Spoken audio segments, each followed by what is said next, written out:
ఇవాళ రేవంత్ రెడ్డి ఇచ్చిన SIT notice అంతా కూడా ఒక ట్రాష్.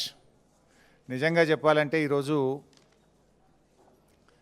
ఉత్త సొల్లు, ఎటువంటి నిరాధారమైనటువంటి ఆరోపణలు, ఆధారం లేనటువంటి మాటలు, అడిగిందే అడుగుడు, సొల్లు పురాణం తప్ప ఏమీ లేదు.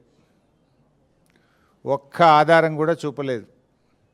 ఓ గంట అడుగుడు, గంట అడగంగానే పైకెళ్ళి ఫోన్లు వస్తాయి, బయటకు పోవుడు, గంట మాట్లాడుకొని మళ్ళీ వచ్చుడు, మళ్ళీ ఒక అర్ధగంటను గంట అడగంగానే మళ్ళీ సైగలు వస్తాయి, బయటకు వెళ్ళి ఫోన్ అనగానే మళ్ళీ బయటకు పోవుడు.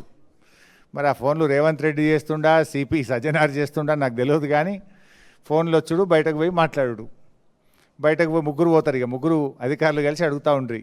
ముగ్గురు బయటకు పోవుడు, గంట మాట్లాడుకొని వచ్చుడు, గంట అడుగుడు, అడిగిందే అడుగుడు తప్ప అందులో ఏమీ లేదు.